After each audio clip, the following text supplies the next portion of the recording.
Assalamualaikum warahmatullahi wabarakatuh. Kembali lagi bersama kami di sini dengan saya sendiri Nurhalisa dan teman saya Irsadi. Nih, Irsadi ada punya pantun nih. Makan bentol sakit pipi, makannya di balik papan.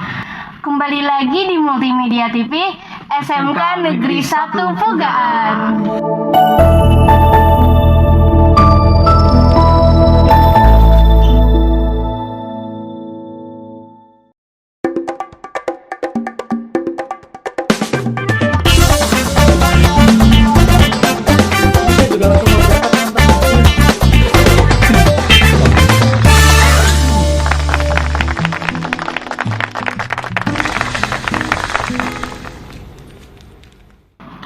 Oke teman-teman, kali ini kita kedatangan tamu yang tidak asing lagi di SMK Negeri 1 Pugaan. Beliau merupakan Kaprogri jurusan Multimedia dan Tata Busana SMK Negeri 1 Pugaan. Oke, untuk pertama kami bacakan dulu biodata beliau. Untuk Ibu, atas nama Sandis Desilestari, tempat tanggal lahir Lombok Timur, 28 Desember 1995,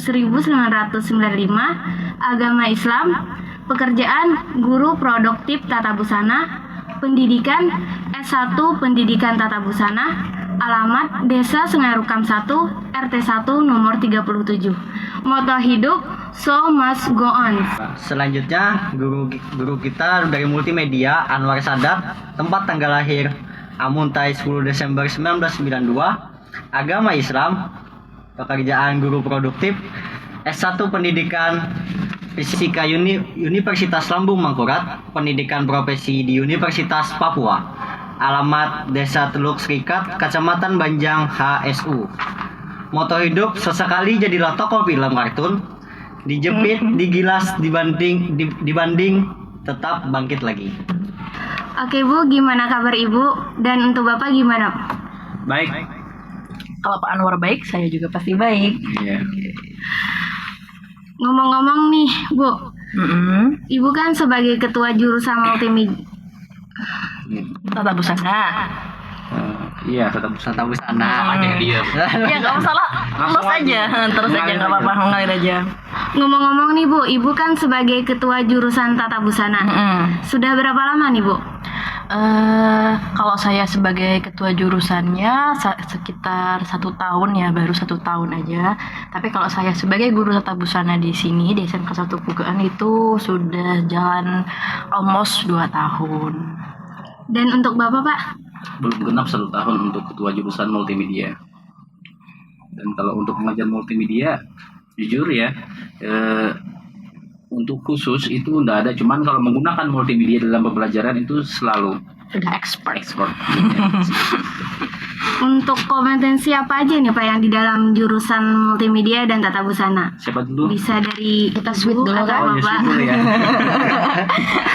Saya duluan berarti ya. Untuk kalau di tata busana itu mungkin kalau orang-orang tahunya itu ya, kalau orang awam menjahit. Yang namanya tata busana itu berkaitan dengan busana yang kita pakai setiap hari. Jadi kompetensi yang utama emang harus dimiliki itu menjahit. Tapi kalau yang namanya kuliah sekolah di SMK jurusan tata busana itu gak hanya belajar menjahit. Yang namanya dalam proses produksi busana itu yang kita ketahui ya, itu nggak seputar menjahit aja. Ada mulai dari kita mendesain. Jadi di SMK ini diajari cara menggambar seperti apa, menggambar busananya, menggambar proporsi badan untuk model busananya itu juga diajari. Kemudian mengambil ukuran. Kita buat baju kan nggak serta-merta tuh ya, langsung ngasal buat baju kayak gini, pas kan ukuran tubuh manusia beda-beda. Jadi anak-anak tuh diajari juga untuk menganalisis tubuh. Jadi nanti kalau ada, biasanya sering nih ya pelanggan kadang, aku mau dong dibuatin baju yang kelihatan kurus. Nah itu diajari tips and triknya. Kalau badannya kayak gini harus bajunya kayak gini, siluet. Nah seperti itu. Baru setelah ngambil ukuran diajarin cara membuat pola. Nah jadi kalau kita mau buat baju itu nggak serta-merta juga menjahit tiba-tiba langsung ujuk-ujuk jahit. Jadi harus dibuat polanya seperti apa, terus mau bentuknya seperti apa. Kan bisa kita lihat kadang gaun-gaun tuh bentuknya aneh-aneh, unik-unik gitu kan.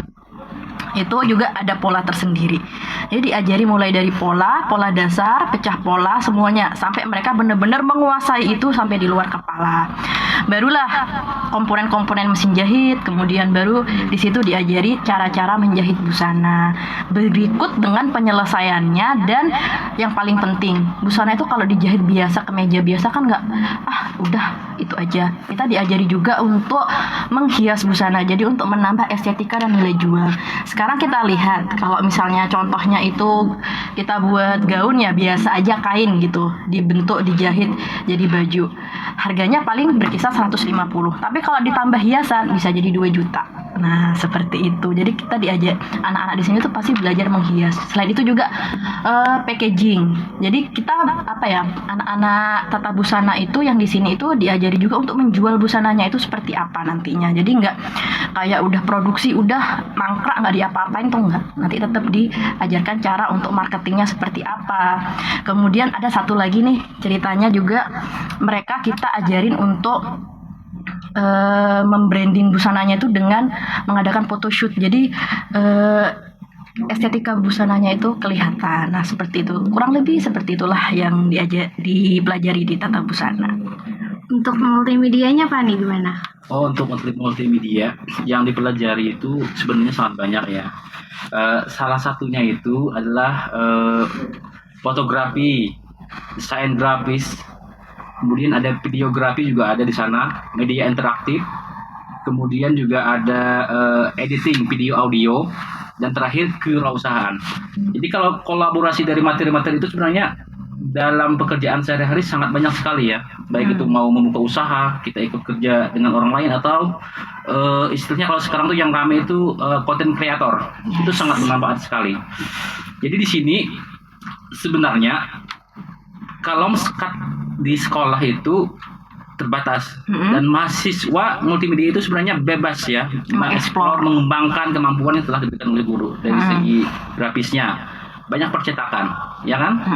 Kemudian audio video, banyak sekarang jasa-jasa editing video, ya kan? Kalau ada wedding segala macam kan banyak sekali itu sebenarnya peluang usaha, dan itu diajarkan di sini. Kemudian kalau kalian misalnya mau wirausaha sendiri, silahkan pilih salah satu dari itu, fokus. Itu lebih baik daripada kalian mengerjakan semuanya. Jadi banyak sekali. Dan di sini juga kalian masalah packaging tadi. Jadi multimedia juga diajarkan itu packaging tadi. Sebenarnya collab Bu ya. Iya. Main sama multimedia ini 11-12 ya. Apalagi kan kalau TB itu menjualnya tuh packaging. Sekarang kan banyak tuh busana-busana dikotakin indah-indah kan. Apalagi ada sekarang tuh video-video unboxing ya Pak Anwar ya. Itu kan bagus-bagusan packaging kan. Promosi, video promosi. Nah, makanya seperti itu. Bisa nanti kolaborasi ya, tata busana packagingnya minta desain ke multimedia. Wah, itu keren juga itu. Kayaknya juga. Iya. Oke, dari kompetensi tadi, sarana dan prasarana apa yang dimiliki setiap jurusan seperti multimedia atau TB? Oke, saya dulu Bu ya. Ya, multimedia ini seperti ini salah satu sarananya, podcast gitu ya. Kemudian di sisi lain kita punya laboratorium komputer untuk editing, mengolah video animasi itu kan, apalagi namanya untuk media interaktif. Kalau bikin game sederhana bisa sekarang kita bikin. Kemudian kita juga memiliki peralatan seperti kamera, apalagi namanya drone, dan percetakan sablon juga ada. Pembikinan MOOC juga punya kita, dan terakhir kalau nggak salah itu kita juga bikin gantungan kunci juga diajarkan, karena itu berkaitan dengan desain grafis ya, percetakan. Sebenarnya banyak lagi sih yang akan terus kita kembangkan di multimedia ini. Luas sekali Sebenarnya multimedia ini. Prospeknya besar. Oke, kalau yang dari tata busana sih standarnya ya mesin jahit. Mesin jahit itu kita udah lengkap.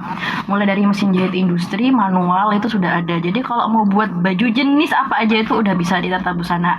Mau jahit baju yang tebal, mau yang kecuali bahan kulit mungkin belum ada ya. Jeans itu masih bisa. Terus untuk bahan kaos juga itu udah bisa. Kemudian untuk bordir udah ada ya. Kalau di tata busana itu cuma mungkin kalau sablon kami belum ada, nanti ke multimedia aja kali apa ya kalau nyablon ya. Kalau sablon kami belum ada, jadi kalau mau buat industri kaos kayak distro itu kami belum mumpuni untuk sablon, hanya untuk jahitnya aja udah bisa. Kemudian sarana prasarana lainnya tuh kayak mesin pressing, setrika itu lengkap banget. Yang di Tata Busana itu udah kayak spek Industri laundry, ya, industri. spek laundry gede itu udah ada di Tata Busana. Kemudian labnya juga nyaman dan luas. Terus untuk jumlah mesinnya itu mumpuni sekali, untuk satu orang satu itu bisa. Kemudian untuk mesin-mesin besar seperti mesin obras, mesin ini tuh udah ada semua. Cuma kurang satu kita Pak Anwar nih, mungkin Iya, Pak. kolektor multimedia juga nanti.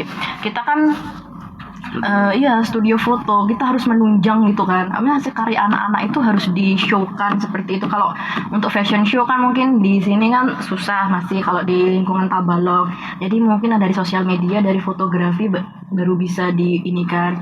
Tapi kan anak Tata Busana nggak belajar fotografi seperti itu, ya kurangnya di situ aja sih. Dan untuk prestasinya nih Bu, Pak, prestasi di jurusan Tata Busana dulu nih gimana Bu? Oke. Kalau di Tata Busana ini terhitung jurusan baru, dia masih muda sekali, masih belia, terbentuk tahun 2017.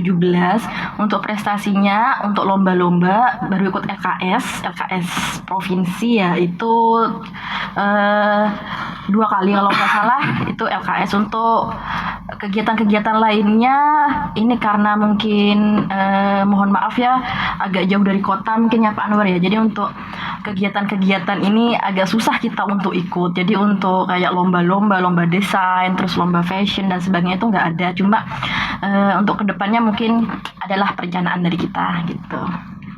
Untuk multimedia Pak? Untuk multimedia, saya pecah jadi 2 ya. Yang pertama gurunya, prestasinya, kedua siswanya.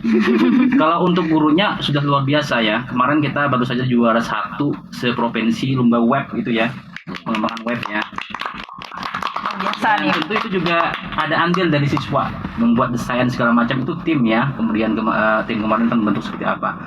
Kemudian untuk guru-guru secara individu itu sudah luar biasa ya, juara-juara pembuatan video pembelajaran itu kan, ada duta belajar. Kemudian untuk siswa, nah siswa ini masih belum ada prestasi yang menunjuk. Cuman partisipasinya sudah lumayan bagus, dan target kita selanjutnya diharapkan ya nggak cuman guru-gurunya saja yang berprestasi, tapi juga siswanya harus berprestasi gitu, seperti LKS. Dan sebenarnya lomba-lomba untuk multimedia ini banyak sekali. Cuman gimana caranya kita mendorong siswa itu untuk ikut lomba itu. Kadang-kadang siswa itu malas gitu kan. Dan untuk ikut lomba itu harus ada motivasi yang lebih. Ya, seperti gurunya itu kan saya lihat aktif sekali, luar jam mengerjakan animasi, video pembelajaran, web itu di luar jam kerja, saya lihat luar biasa. Dan ini motivasi seperti ini harusnya kita salurkan ke siswa-siswa kita, dan kita harap itu dalam 1 tahun atau 2 tahun sudah ada hasilnya ya. Saya berharap gitu. Tapi saya lihat anak-anak multimedia itu canggih-canggih kok udah. Canggih-canggih banget mereka udah. Tinggal ininya aja, jalannya aja Pak Anwar. Kalau boleh tahu berapa sih jumlah di setiap jurusan? Boleh dari MM dulu. Kalau MM sekitar 65 orang dan terus berkembang. Amin. Kalau Tata Busana sih 11-12-nya multimedia ya untuk jumlah siswanya. Dari kelas 12 itu ada 12 Tata Busana 1 itu 16 orang, cewek semua. Kemudian 12 Tata Busana 2 itu 24 orang, hanya ada 1 yang ganteng. Terus yang kelas 11 Tata Busana itu lagi pada magang anak-anaknya itu ada 29 orang. Kalau itu banyak cowoknya, saya nggak hafal berapa jumlah cowoknya ya. Terus yang kelas 10 itu ada 1 kelas juga itu 27 orang. Itu, dan semoga aja nanti kita bisa nambah 2 kelas 1 angkatan ya Pak ya. Amin. Dan peminatnya terus meningkat ya. Iya, padahal kita ini jurusan-jurusan yang prospek sebenarnya Pak ya. Ya. Berarti Bu, jurusan Tata Busana tuh tidak minimin pada perempuan gitu. Bisa ada laki-laki. Iya, jadi di sini kan saya lihat ya di daerah Pugaan, Kelua itu prospek untuk dunia jahit menjahit itu banyak orang yang berprofesi sebagai penjahit. Nah, kebanyakan yang punya profesi menjahit di daerah sini itu rata-rata cowok. Nah, rata-rata laki-laki. Jadi walaupun laki-laki ya dianggap tabu gitu kan untuk masuk Tata Busana, tapi Di sini tuh enggak, cowok-cowoknya tuh bener-bener straight, normal aja, nggak yang melambai itu enggak. Jadi tata busana itu nggak cuma belajar tentang gaun, kan ada pelajaran untuk buat baju cowok juga, mulai dari celana, jas, kemeja dan sebagainya. Jadi cowok-cowok itu ada aja kok yang masuk tata busana. Malah kalau untuk kerja di tempat yang kayak konveksi, garment itu kan butuh tenaga yang kuat. Jadi kebanyakan menerima cowok daripada cewek seperti itu. Kemudian setelah lulus nih Pak, alumninya tuh bekerja sebagai apa atau gimana buka usaha sendiri? Untuk multimedia ya. Untuk multimedia seperti apa, Pak? Beberapa penjaringan kita. Jadi alumni multimedia ini sudah ada juga yang berusaha mandiri ya, dan ada bekerja di bawah naungan ya magang dulu juga ada percetakan gitu kan. Kemudian ada audio video, apa namanya, wedding itu? Wedding organizer. Ya bikin yang itunya, videografinya, fotografi, dan sebagian juga ada yang berubah haluan ya, ada juga. Misalnya dari multimedia kemudian dia kuliah ke jurusan keguruan yang lain, gak masalah. Jadi multimedia itu sebenarnya mau kuliah kerja oke, mau buka sendiri oke. Misalnya ada juga yang jadi YouTuber juga ada sebagian alumni kalian. Jadi YouTuber, konten kreator gitu ya. Kemudian ada yang bikin apa? Desain grafis. Dan lain-lain. Untuk tata busana Bu? Oke, kalau untuk tata busana itu karena skill basicnya menjahit, outputnya pasti menjadi penjahit. Untuk itu yang paling dasar ya. Kalau di tata busana sini, di tata busana SMK 1 Pugan yang saya ketahui itu anak-anaknya itu banyak bekerja di kayak konveksi. Nah itu pun di luar kota, kebanyakan di Kalimantan Timur seperti Samarinda, kemudian ada yang di Banjar juga. Itu paling minim mereka itu menjadi penjahit di sana, tapi penjahit yang apa ya, hitungannya expert seperti itu. Nah kemudian ada juga yang berwirausaha sendiri, itu ada lulusan tahun 2020, itu dia berwirausaha, punya alat jahit sendiri. Itu ada beberapa orang, sekitar 2 atau 3 orang tuh udah punya brand sendiri, malah udah menerima job untuk mengerjakan seragam dan lain-lain. Jadi mereka itu udah hafal proses produksi mulai dari awal desain, terus purchasing bahan dan lain-lain itu udah hafal. Jadi kalau dilihat dari omsetnya itu kan mereka kelasnya industri, jadi itu kayak borongan.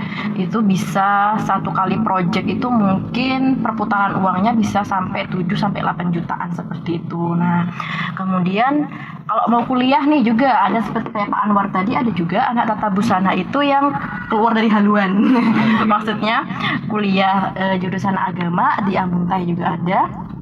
Jadi nggak masalah, walaupun tata busana tetap bisa kuliah juga di jurusan apapun.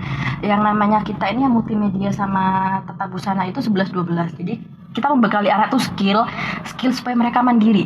Jadi secara nggak langsung walaupun mereka belum lulus ya Pak Anwar ya, mereka itu udah sambil kerja minimal potong-potong baju. Kalau ini kan jasa-jasa Kalau desain. jasa-jasa kemarin kan teman-teman ya di pas zaman saya kuliah kan multimedia juga ada yang menjadi kameramen, ya kan, fotografer, desain web itu juga bisa. Itu cuan.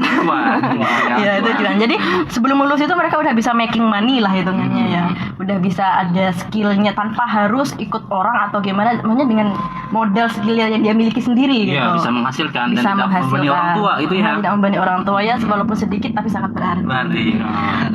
Small step to big step. Dan untuk perkembangan sekarang zaman digital, multimedia itu sebenarnya prospeknya sangat luar biasa.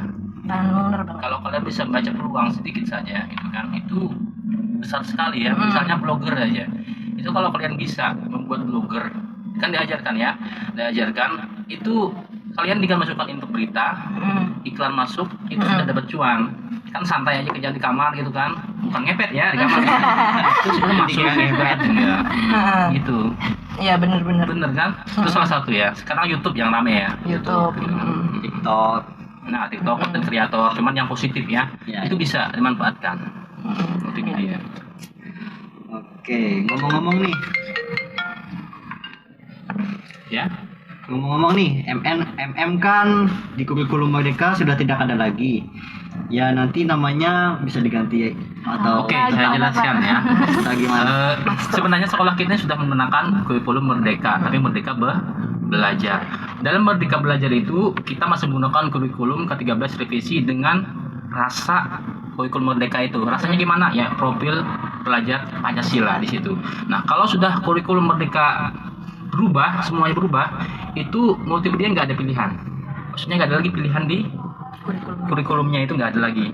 Jadi berubahnya itu kita ambil yang paling mendekati dengan multimedia, yaitu adalah DKV. Nah, sudah tahu kan, desain komunikasi visual, dan itu kita tinjau dari segi alat dan fasilitas yang ada di sini itu mendekati sekali. Jadi tidak ada perubahan yang signifikan di situ. Ini desain komunikasi visual. Oke, yang sedikit menambahkan juga ya, Iya. kalau di multimedia kan diubah ya Pak ya. Kalau tata busana itu tetap, walaupun ganti kurikulum tetap, cuma di dalamnya yang dirombak habis. Nah, di dalamnya itu kan kalau tata busana tadi kan seperti yang saya sampaikan di awal, kompetensinya ini itu udah lengkap. Tapi sekarang kita harus mengikuti perkembangan zaman. Jadi sekarang itu lagi zamannya namanya sustainable fashion. Yang namanya busana kan kita habis pakai buang kadang ya, dikasih ke siapa. Nah, itu limbah. Jadi pemanfaatan limbah. Jadi kita tuh di busana itu sekarang ditekan untuk menyesuaikan dengan lingkungan, keadaan lingkungan. Jadi ada satu lagi tambahannya, kompetensinya berarti diajari cara untuk mengolah baju itu biar jadi sustainable fashion seperti itu. Jadi ramah lingkungan istilahnya gitu. Dan yang terakhir nih Bu, Pak, Iya. tujuannya jurusan multimedia dan tata busana itu apa Pak? Bu? Tujuannya Untuk kedepannya ya. Jadi tujuannya yang pertama, kita sudah berada di abad 21 ya. 21. Nah, perkembangan zaman itu berkaitan dengan digital, itu nggak bisa terlepaskan. Jadi yang pertama, kita membekali siswa dengan kemampuan digital yang bagus untuk menyiapkan diri mereka dalam menghadapi masalah gitu ya, terutama masalah pekerjaan bidang digital. Dan peluangnya di masalah digital ini juga luar biasa sekali. Dan di situ saya berharap mereka dapat mengambil peluang dengan tidak meninggalkan pendidikan moral segala macam, itu jangan tinggalkan. Tetap modern tapi tetap bermoral. Kan karakter Pancasilanya Bu ya. Harus Profil dapat. pelajar harus dapat. Gitu yang kita. Ilmu itu nomor 2 deh Pak. Yang Moral itu adalah yang pertama. Moral attitude yang pertama. Iya. Gitu ya. Oke, kalau tata busana sama seperti Pak Anwar, mau kamu sepinter apapun, mau kamu sepinter jahit gimana pun, pinter gambar dan apanya, kalau attitude-nya udah bad, nggak akan ada yang mau menerima kamu seperti itu. Jadi di dunia fashion itu seperti itu, walaupun maupun model ataupun desainer, walaupun dia jenius di bidang itu, kreatifnya jalan, tapi dia kalau attitude-nya sama orang lain jelek, nggak akan laku dia seperti itu. Nah, itu yang kita tekankan ke anak-anak juga. Nomor 1 itu adalah attitude yang pertama. Kemudian untuk kedepannya tata busana ini saya harapkan dan saya usahakan ya untuk lebih mengenal dunia luar itu seperti apa, dunia fashion itu seperti apa. Bukan berarti apa ya, Dunia menjahit aja ya. bukan dunia menjahit aja. Fashion itu banyak eventnya, nggak hanya sekedar memproduksi busana, tapi mulai dari branding, photoshoot seperti yang saya bilang tadi, itu juga kita harus menyusun mood board dan sebagainya yang estetik itu untuk menunjang dunia fashion itu sendiri. Kemudian sedikit cerita, kemarin saya telah habis dari Malang itu kan hampir selama 1 bulan. Di situ saya melihat kehidupan anak-anak tata busana di sana. Wah, kok keren gitu kan. Mereka itu diajari nggak sebagai penjahit Pak. Jadi mereka itu mulai dari awal konsep dan membuat desain itu dari awal bener-bener pure dari kreativitas mereka. Jadi akhirnya saya ini ya pengen saya bawa ke Pugaan. Jadi anak-anak itu benar-benar melek dengan teknologi, sama seperti multimedia juga. Teknologi di tata busana itu juga udah jauh maju ke depan. Terutama dalam dunia mendesain itu, desainnya itu udah pakai desain digital seperti itu. Nah, jadi di situ kan anak-anak lebih bisa mengeksplor, banyak mengeksplorasi baik itu warna atau corak dari apapun, kah dari alam atau dari lingkungannya seperti itu. Kemudian harapan yang lain, saya harap anak-anak tata busana ini juga nantinya setelah lulus kuliah itu terus belajar, lulus sekolah itu terus belajar, jangan berhenti di situ gitu loh. Yang dipelajari di SMK itu nggak seberapa sama yang ada di dunia luar. Mungkin udah ada prakerin, itu sedikit spoiler lah ya, sedikit spoiler. Nanti kalau udah lulus, saya harapkan itu anak-anaknya itu lebih mengeksplor lagi dunia busana itu, nggak hanya sekedar menjahit aja, banyak ya seperti itu. Belajarlah untuk menerima informasi-informasi dari luar, kritik dan saran seperti itu. Nah, itu aja sih. Oke Pak, Bu, terima kasih atas waktunya nih. Demikian podcast kita pada kali ini. Semoga bermanfaat bagi yang nonton. Dan jangan lupa like, comment, and subscribe. Dan jangan lupa juga di-share ya guys ya. Dan sampai jumpa kembali. Wassalamualaikum warahmatullahi wabarakatuh.